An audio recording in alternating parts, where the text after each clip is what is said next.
జయ గురుదేవ్. బ్రహ్మర్షి పితామహ పత్రిజీ గారికి, సద్గురు సదానంద యోగ్ గారికి, శ్రీకృష్ణ పరమాత్మకు, వేదవ్యాసుల వారికి, ఆది శంకరాచార్యుల వారికి, పరమ గురువులందరికీ కూడా శతకోటి పాదాభివందనాలు. సత్యదర్శిని అనే కార్యక్రమంలో ఈరోజు మనం ఒక్కరోజులో శ్రీమద్ భగవద్గీత సారం దాంట్లో 15వ అధ్యాయాన్ని తెలుసుకోబోతున్నాం. అది పురుషోత్తమ ప్రాప్తి యోగం అంటారు దాన్ని. దీంట్లో దాదాపుగా 20 శ్లోకాలు ఉంటాయి. సో ఇందులో సంసారాన్ని అశ్వత్థ వృక్షంతో పోలుస్తున్నాడు పరమాత్మ. జ్ఞానాన్ని పొంది వైరాగ్యం అనే ఆయుధంతో సంసార వృక్షాన్ని నరికి క్షరానికి అక్షరానికి అతీతుడైన పరంధాముడిని, పురుషోత్తముని చేరుకునే విధానాన్ని ఇందులో వివరిస్తున్నాడు శ్రీకృష్ణ పరమాత్మ. సో అందుకే దీనికి పురుషోత్తమ ప్రాప్తి యోగం అన్నది నామకరణం చేయబడింది. సో చెప్తున్నాడు భగవాన్ వాచ అని చెప్పేసి, ఊర్ధ్వమూల మదశాకం మశ్వత్తం ప్రాహరవ్యయం ఛందాంసి యస్య పర్ణాని యస్తం వేదస వేదవిత్ అని. అంటే వేళ్ళు పైకి కొమ్మలు క్రిందగా ఉండి వేదాలే ఆకులుగా కలిగిన నాశనము లేని అశ్వత్థ వృక్షం, అంటే దీన్ని ఇంకా చెప్పాలంటే సంసార వృక్షము అని ఒకటి ఉందని చెప్పబడుతుంది. ఆ వృక్షాన్ని ఎరిగిన వాడినే వేద విధుడు అంటారు అని చెప్తా ఉంది ఇక్కడ. సో ఇక్కడంతా కూడా ఈ సృష్టిని ఒక వృక్షంతో పోల్చి చెప్పడం జరిగింది ఈ అధ్యాయం అంతా కూడా. సో ఈ అధ్యాయము సృష్టినంతా ఒక దృశ్యంగా ఊహించాలని మనం చెప్తా ఉంది. మొత్తం ప్రపంచంతో ఒక అద్వితీయమైన వృక్షంగా ఊహించారు. ప్రపంచ వృక్షంలా చెప్పే ఈ వృక్షం అంతా కూడా చాలా అసామాన్యమైన వృక్షం. వృక్షాలు మూలాలు అంటే వృక్షం యొక్క వేళ్ళు పైకి, దాని యొక్క శాఖలు కిందికి ఉన్నాయి. సాధారణ వృక్షానికి ఎట్లా ఉంటాయి? భూమి లోపల వేళ్ళు ఉంటాయి, భూమిపైన పెద్ద పెద్ద కొమ్మలు అదంతా ఆకులు ఉంటాయి. సో దానికి విరుద్ధంగా ఇది ఉంటుంది. అంటే దీనికి కరెక్ట్గా కొంచెం స్పష్టంగా అర్థం కావాలి అంటే మన యొక్క శరీర నిర్మాణాన్ని చూసుకుంటే మనకు అర్థమవుతుంది. ఈ శరీరానికి మూలం ఏంటి, ఎక్కడ ఉంది అంటే శిరస్సు. ప్రధానమైన మూలము శిరస్సు అంటే పైన ఉంది. కొమ్మల్లాంటి కాళ్ళు చేతులు అంతా కూడా కిందికి సాగాయి. కాబట్టి ఈ చిన్ని ప్రపంచ రూపం శరీరం కూడా ఊర్ధ్వమూలం అధః శాఖ. ఇక్కడ కూడా అదే సూత్రం చెప్పబడుతోంది. వంశవృక్షాలను కూడా రాసేటప్పుడు ఇలాగే రాసే పరిపాటి. పైన మూల పురుషుడు ఉంటారు, వాళ్ళు రాస్తూ రాస్తూ రాస్తూ కిందికి వచ్చేటప్పటికి అది విస్తారంగా తయారవుతుంది. సో అంటే దీన్ని బట్టి ఏం చెప్పాలంటే, ఇప్పుడు ఊయల ఉంది, ఊయలకు ఆధారం ఎక్కడుంది? పైన ఉంది, కింద లేదు. ఇహంలో లేదు, పరంలో ఉంది. సో దృశ్యమాన జగత్తుకు దృశ్యాతీతమైన శక్తి ఆధారమై ఉందని చెప్పడానికి ఇదంతా కూడా మనకు కనపడేదంతా కూడా ఈ జగత్తుకంతా దాని యొక్క ఆధారం ఎక్కడుందంటే పైన ఉన్న ఒక శక్తి ఉంది అనేది. సో ఈ అశ్వత్థ వృక్షం దేనికి? సంసార వృక్షంతో పోల్చారు కాబట్టి ఇది నాశనము లేనిది అంటున్నారు. ఎప్పుడూ మార్పు చెందుతూనే ఉంటుంది, కానీ ఎల్లవేళలా ఉంటుంది ఈ సంసార వృక్షం. అది ఒక తరగని వృక్షము. ఈ వృక్షం యొక్క ఆకులు వేదాలు. వృక్షం ఆకుల ద్వారా ప్రాణవాయువును గ్రహించి జీవిస్తూ ఉంటుంది వృక్షం అన్నది. కిరణజన్య సంయోగ క్రియ ద్వారా ఆహారాన్ని సేకరించి వృక్షాన్ని పెంచుకుంటూ పోతూ ఉంటుంది. అట్లాగే ప్రవృత్తి నివృత్తులను, ధర్మాధర్మాలను, వాటి ఫలాలను తెలిపి వేదాలలోని కర్మకాండలు ఈ సంసార వృక్షాన్ని పోషిస్తున్నాయి అని చెప్తారు. వేదములు తెలిపిన యజ్ఞాది కర్మలే ఈ వృక్షానికి జీవం పోస్తున్నాయి. అలాగే కర్మకాండాత్మకమైన వేదం ప్రపంచ నిజస్వరూపాన్ని మరుగునపరిచి ఆకర్షవంతం చేస్తూ ఉంది. ఈ సత్యాన్ని తెలుసుకున్న వారికి వేదాలు అనేది అర్థమవుతాయి. ప్రపంచాన్ని ప్రపంచంగా తెలుసుకున్నవారు వేదవేత్త కాలేడు. ప్రపంచాన్ని పరమాత్మ రూపంగా తెలుసుకున్నవాడే వేదవేత్త అవుతాడు. సో కార్యమైన ఈ ప్రపంచం కారణానికంటే భిన్నం కాదనే విజ్ఞానం ద్వారా సర్వత్రా బ్రహ్మదృష్టి కలిగిన వాడే నిజానికి వేదవేత్త. అర్జున, ఈ సంసార వృక్ష కొమ్మలు అపార విస్తారంగా కిందికి పైకి వ్యాపించున్నాయి. బ్రహ్మ మొదలు దేవతా జన్మలు పైకి వ్యాపించిన కొమ్మలు, బ్రహ్మ మొదలు దేవతా జన్మలు పైకి వ్యాపించిన కొమ్మలు. ఇప్పుడు మన వృక్షాన్ని చూస్తే మనకు ఒక్కసారి కొంచెం అర్థం చేసుకుంటే, ఈ మధ్యలో కింద కొన్ని కొమ్మలు ఉంటాయి, మధ్యలో కొన్ని కొమ్మలు ఉంటాయి, పైన కొన్ని కొమ్మలు ఉంటాయి. ఆ విధంగా ఇది చెప్పబడుతోంది. అవి పైనున్న కొమ్మలంతా దేవతా జన్మలు, పశుపక్షాది జంగమ స్థావర జన్మాలన్నీ కూడా కిందికి వ్యాపించిన కొమ్మలు అని చెప్తా ఉన్నారు. కొమ్మలు నీటితో వృద్ధి పొందినట్లుగా ఈ జన్మలు సత్వ రజో తమో గుణాలతో వాటి వృత్తులైన పుణ్యపాపాలతో వృద్ధి పొందుతున్నాయి. సంసార వృక్షం ఇది. సత్వగుణంతో పై కొమ్మలు, రజోగుణంతో మధ్య కొమ్మలు, తమో గుణంతో కింది కొమ్మలు పెరిగినాయి. శబ్ద స్పర్శ రూపరస గంధాదలనే ఇంద్రియ విషయాలే ఈ కొమ్మలకు చిగుళ్ళు. చిగుళ్ళు కొమ్మలను ఎండిపోనీయకుండా చిగుళ్ళ ద్వారా కొమ్మలు ఎప్పటికప్పుడు కలకలలాడుతూ ఉంటాయి. ఈ విషయభోగాలే జన్మ పరంపరలకు ప్రాణపోస్తున్నాయి. మనం ఎప్పుడు కూడా ఊహించాలి. సో చెట్లు ఏ విధంగా పెరుగుతున్నాయి, మనిషి ఏ విధంగా పెరుగుతున్నాడు. చెట్లకు నీటి వల్ల కిరణజన్య సూర్యుని వల్ల కిరణజన్య సంయోగం క్రియ జరిగి చిన్న చిన్న చిగుళ్ళు వేసి ఆ చిగుళ్ళు పెద్దవైపు ఈ చెట్టు మహావృక్షంగా మారిపోతుంది. అట్లాగే ఇక్కడ కూడా ఈ సంసార వృక్షంలో కూడా మనిషి అన్నవాడు ఈ విషయభోగాలకు మొత్తం తీసుకుంటూ జన్మ పరంపరలకు ప్రాణం పోస్తున్నాడు అని చెప్పడమే. విషయాసక్తి ఉండే వరకు జన్మరాహిత్యం సున్నా. ఈ విషయాలు పాతకపోతుంటే చిగుళ్ళలాగా నిత్య నూతనమై కొత్తవి ఎప్పటికప్పుడు పుడుతూనే ఉన్నాయి. సో ఈ సంసార వృక్షము ఒక విచిత్రమైనది. ముక్తి నొసగే మూలం పైన ఉంది, బంధించే మూలాలు కింద ఉన్నాయి. అంటే గుణాలతో వాసనలతో బలాన్ని పొంది మానవ లోకాన్ని చుట్టుముట్టిన ఈ అవాంతర మూలాలు చెట్టుకు ఊడలు కూడా దిగుతుంటాయి, ఇంకా బలంగా తయారైపోతుంటుంది. ఊర్ధ్వముఖాన్ని కానివ్వవు. అంటే మనిషి పైకి పోవడానికి ఇవన్నీ అడ్డుపడుతూ ఉంటాయి. కొమ్మలన్నీ ఇక్కడే పెరుగుతుంటాయి, తర్వాత ఊడలు దిగుతాయి, బలంగా భూమిలోకి దిగిపోతుంటాయి. అంటే ఏంటి, ఈ అరిషడ్ వర్గాలు కానివ్వండి, కోరికలు కానీ, కోపాలు కానీ, మోహాలు కానీ, ఇవన్నీ కూడా మనిషిని ఇక్కడిక్కడే బంధించేస్తున్నాయి. సో దీని నుంచి నువ్వు బయటపడాలి అంటే ఏం చేయాలంటే నీకు జ్ఞానం అన్న కత్తి కావాలి. ఎప్పుడైతే ఆ జ్ఞానం అన్న కత్తి నీ దగ్గరికి వచ్చిందో అప్పుడు ఈ కొమ్మలన్నీ మెల్లిమెల్లిగా నరుక్కుంటూ నువ్వు ఊర్ధ్వమూలం పైకి పోవడానికి అవకాశం చిక్కుతుంది. సో ఈ సాధన, ఇదంతా సాధన చేయాలి. దీనికోసం ఈ సాధన అనేది ఈ జన్మలో ఎంత బాగా చేయగలిగితే అంత బాగా చేయాలి. ఇంతకంటే ఎవరూ చేయలేరు అన్నంతగా చేసుకోవాలి. చేసుకున్న వారికి చేసుకున్నంత మహదేవ. చేసినది ఏది వృధా పోదు. 1 గంట ధ్యానం చేసామనుకో అదేం వృధా పోదు. 2 గంటలు చేసామనుకో వృధా పోదు. 1 నిమిషం చేసామనుకో వృధా పోదు. ఇది ఒక జన్మ నుంచి ఇంకొక జన్మలోకి కంటిన్యూ అవుతూ ఉంటుంది. ఇది ఇక్కడితో ఆగిపోదు. వాయువు ఒక చోటు నుండి వాసనలు తీసుకుపోయినట్టుగానే జీవాత్మ మనసు ఇంద్రియ వాసనను తీసుకొని ఈ శరీరాన్ని విడిచిపెట్టి మరొక శరీరాన్ని పొందుతుంది.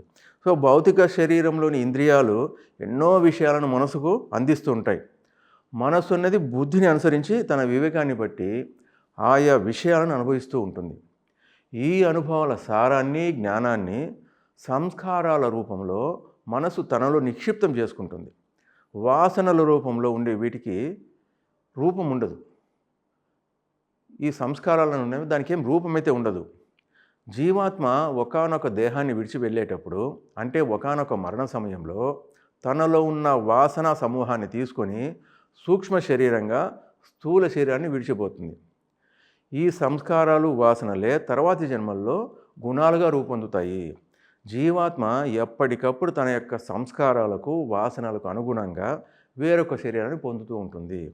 ఈ విధంగా వేరువేరు ప్రాంతాల్లో వేరువేరు దేహాలు ధరిస్తూ వేరువేరు జన్మలు తీసుకుంటూ స్వీయ ఆత్మ పరిణామ క్రమంలో సక్రమంగా ఎదగడానికి ఎప్పుడూ ప్రయత్నిస్తూ ఉంటుంది ఆత్మ.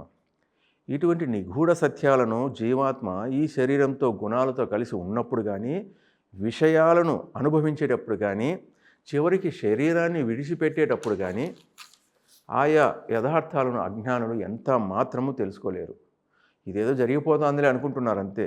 కేవలం జ్ఞానం అనే నేత్రం కలిగిన జ్ఞానులు మాత్రమే జీవాత్మ స్థితులను యథార్థంగా ఉన్నది ఉన్నట్లుగా గ్రహించగలుగుతారు.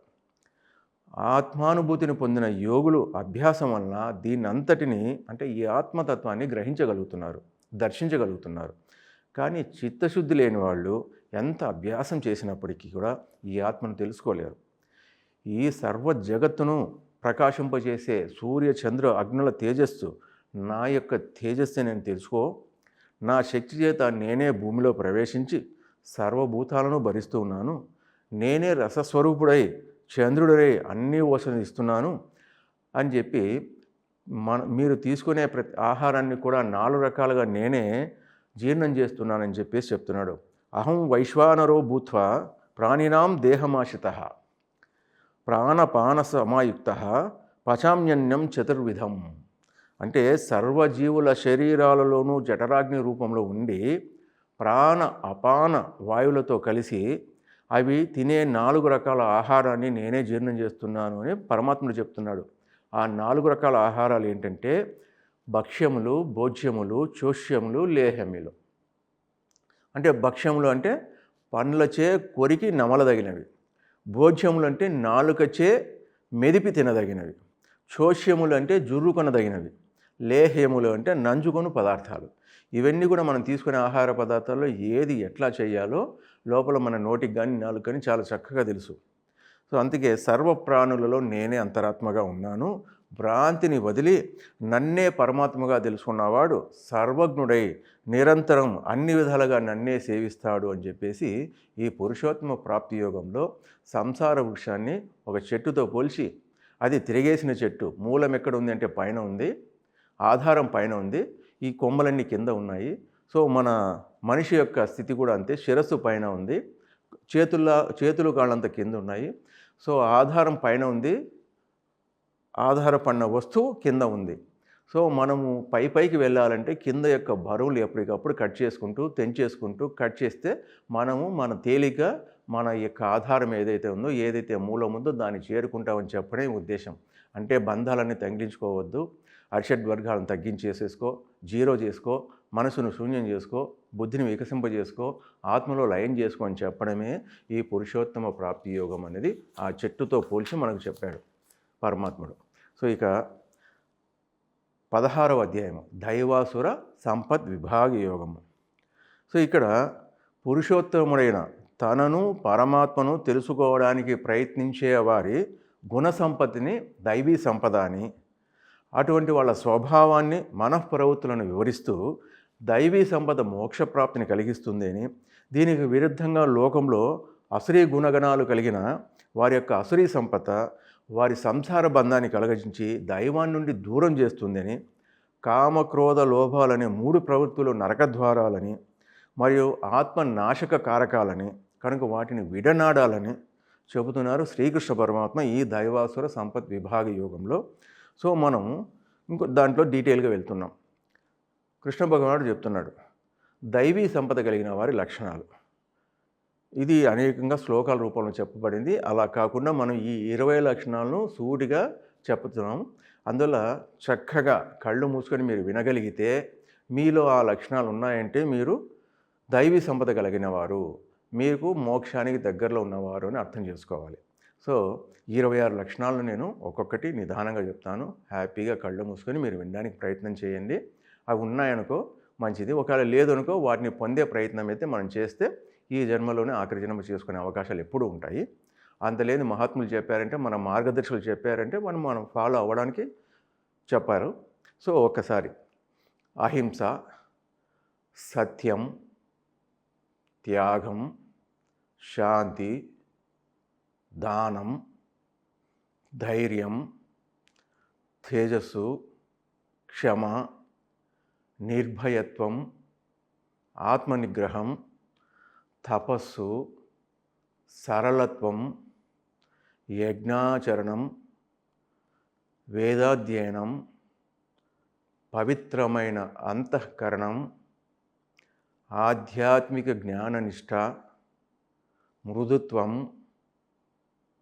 భూతదయ, బాహ్యశుద్ధి, ఇతరుల దోషాలు ఎంచకపోవడం, దురాశ లేకపోవడం, వ్యర్థమైన మాటలు మాట్లాడకపోవడం, ద్రోహబుద్ధి లేకపోవడం, శత్రుభావం లేకపోవడం, స్వాతిశయం లేకపోవడం, కోపం లేకపోవడం. సో ఈ 26 దైవీ సంపద కలిగిన వారి లక్షణాలని చెప్పి భగవంతుడు చెప్తున్నాడు. దైవీ సంపద మోక్ష ప్రాప్తిని, అసురీ సంపద సంసార బంధాన్ని కలిగిస్తాయి. అర్జున, నువ్వు దైవీ సంపత్తిలో జన్మించావు కనుక నువ్వు విచారించక్కర్లేదు అని చెప్పేసి ఆయనకు సర్టిఫికెట్ ఇచ్చేశాడు. సో అసుర స్వభావం గురించి చెప్తాను విను అంటాడు. అసుర అంటే రాక్షస స్వభావం గురించి. వీరికి ధర్మ అధర్మ విచక్షణ ఉండదు. వీటిలో మనం ఉన్నామంటే ఆలోచించుకోవాలి, వాటిని నిర్మూలించుకోవడానికి ప్రయత్నం చేయాలి.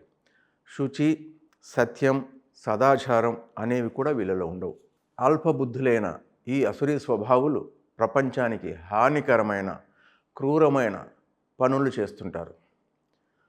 కామ మోహాశ్రితులై, దంభ దురభిమాన మదనపూరితులై, మిథ్యా సిద్ధాంతాలను అవలంబించి భ్రష్టాచారులు అవుతుంటారు. ఆశాపాశాల చేత బంధింపబడి కామక్రోధాలకు లోనై విషయ వాంఛల కోసం అక్రమ సంపాదనలకు ఆరాటపడుతుంటారు. జీవితాంతం వరకు నిత్యము చింతలలో చిక్కుకొని ఉంటారు. వీళ్ళు ఈ జగత్తుకు ఆధారం అంటూ ఏదీ లేదని, దేవుడనేవాడుంటే ఎవరూ లేడని, స్త్రీ పురుష సంయోగం ద్వారానే సృష్టి జరుగుతోందని, కామం తప్ప మరే కారణం లేదని వాదిస్తూ ఉంటారు వీళ్ళు.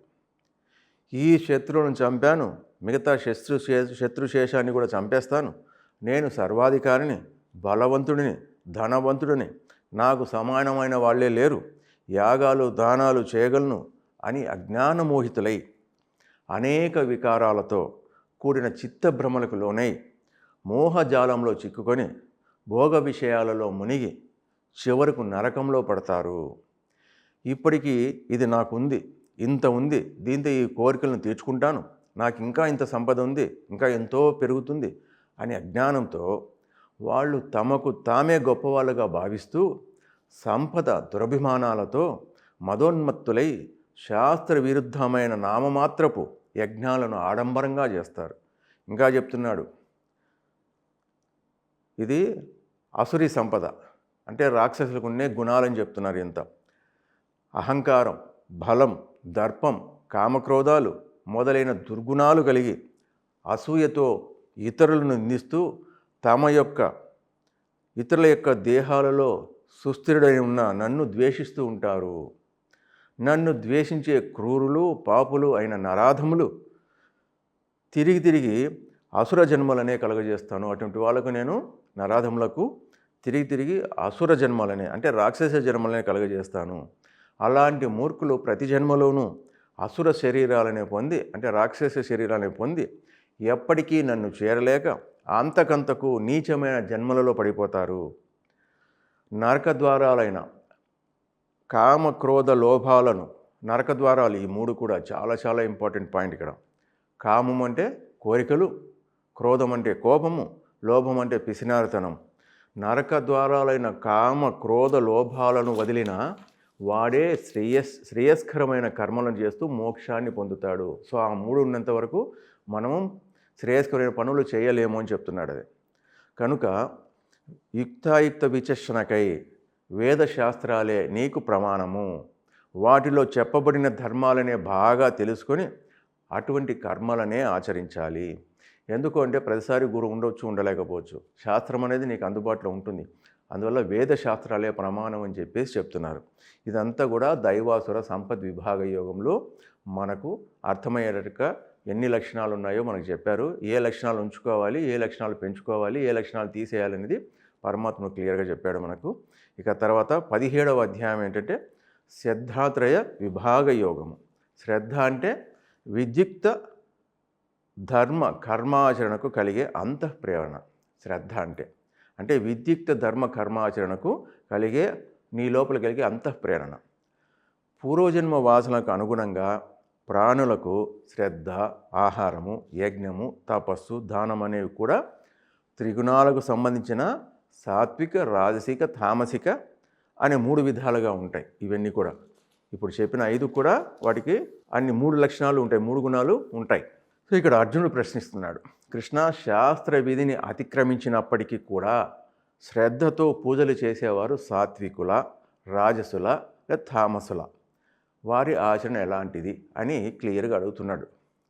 ఇక్కడ శ్రీకృష్ణ భగవానుడు చెప్తున్నాడు, పూర్వజన్మల వాసనలను అనుసరించి ప్రాణులకు సహజంగానే సాత్విక రాజస తామస శ్రద్ధలు ఏర్పడతాయి, వాటిని గురించి చెప్తాను విను అని చెప్పి, అర్జున ప్రాణుల అంతఃకరణాన్ని అనుసరించి శ్రద్ధ ఉంటుంది. నీ యొక్క అంతఃకరణాన్ని బట్టి శ్రద్ధ అనేది ఆధారపడి ఉంటుంది.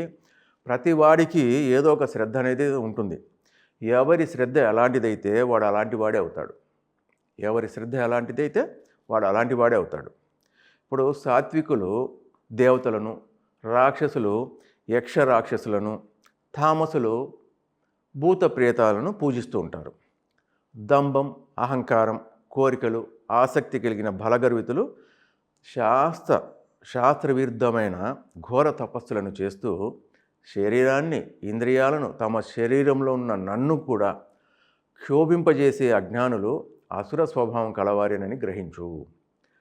ఆహారము, యజ్ఞము, తపస్సు, దానము కూడా త్రిగుణాలను అనుసరించే ఉంటాయి. వాటిని కూడా శ్రద్ధగా వినని చెప్తున్నాడు. సో ఆహారం గురించి ఈ 3 త్రిగుణాలు ఉంటాయి ఆహారంలో కూడా. సాత్వికులకు, రాజసుకులకు, తామసులకు ఈ ముగ్గురికి కూడా ఉంటాయి. సో సాత్వికులకు ఏంటంటే ఆయువును, ఉత్సాహాన్ని, బలాన్ని, ఆరోగ్యాన్ని, సుఖాన్ని, ప్రీతిని వృద్ధి చేస్తూ రుచి కలిగిన రస పదార్థాలు, నూనెలే ఉండే కమ్మని పదార్థాలు, పుష్టిని కలిగించే స్థిర పదార్థాలు, మనసుకు ఆనందాన్ని కలిగించే ఆహారమే సాత్వికులకు ఇష్టమైన ఆహారము. రాజసుకులకు చేదు, పులుపు, ఉప్పు, అతివేడి, కారము, ఎండిపోయినవి, దాహం కలిగించేవి రాజసులకు ప్రియమైన రాజసాహారాలు. ఇవి దుఃఖాన్ని, బాధను, రోగాలను కలిగిస్తాయి. అంటే తీసుకునే ఆహారాన్ని బట్టే నీకు ఏమేమి లభిస్తాయో అది కూడా చెప్పబడతా ఉంది. తామసులకు సరిగ్గా ఉడకనిది, పాచిపోయినది, సారహీనం కలిగినది, దుర్వాసన కలది, వెనుకటి రోజు వండినది, ఇతరులు తినగా మిగిలినది అంటే ఎంగిలైనది, అపవిత్రమైన ఆహారం తామస గుణం కలవారికి ఇష్టమైనది. సో ఇటువంటి ఆహారం ఇష్టం అంటే ఇష్టం అవుతుంది వాళ్ళకు. వాళ్ళ గుణాన్ని బట్టి ఆహారం కూడా తీసుకుంటుంటారు. అట్లాగే యజ్ఞాలు కూడా త్రిగుణాలను అనుసరించే ఉంటాయి. సాత్విక యజ్ఞం అంటే ఏంటంటే శాస్త్రాన్ని అనుసరించి దృఢచిత్తంతో ఫలాపేక్ష లేకుండా చేసే యజ్ఞం. సో నువ్వు యజ్ఞం చేయాలనుకుంటే ఇట్లా ఫలాపేక్ష లేకుండా చేస్తే అది సాత్విక యజ్ఞం అవుతుంది. లేదా రాజస యజ్ఞం ఫలాపేక్షతో కానీ డాంబికానికి కానీ చేయబడే యజ్ఞం. నువ్వు ఏదైనా కోరికలతో ఒకవేళ ఏదైనా యజ్ఞం చేస్తావంటే అది రాజస యజ్ఞం. ఇక్కడ తప్పులు చెప్పడం లేదు, ఎవరి గుణాన్ని బట్టి వాళ్ళు చేస్తున్నారు, ఏది చేస్తే ఏ ఫలితం అని చెప్పేస్తున్నాడు. తామస యజ్ఞం శాస్త్రవిధి, అన్నదానం, మంత్రం, దక్షిణ శ్రద్ధ లేకుండా చేసే యజ్ఞం.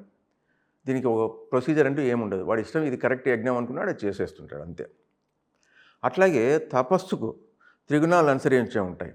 ఇక్కడ 6 రకాలు ఉంటాయి. తపస్సు అన్న దాని మీద 6 రకాలు ఉన్నాయి. ఇక్కడ శారీరక తపస్సు, వాచిక తపస్సు, మానసిక తపస్సు, సాత్విక తపస్సు, రాజస తపస్సు, తామసిక తపస్సు 6 రకాలు ఉన్నాయి తపస్సుల్లో. సో శారీరక తపస్సు అంటే దేవతలను, బ్రాహ్మణులను, గురువులను, జ్ఞానులను గౌరవించడం, శుచి, సన్మార్గం, బ్రహ్మచర్యం, అహింసను పాటించడం. వాచిక తపస్సు అంటే సత్యాన్ని ప్రియంగా, ఉద్వేగం కలిగింపని విధంగా మాట్లాడడం, స్వాధ్యాయం చేయడం లాంటివి వాచిక తపస్సు అవుతుంది.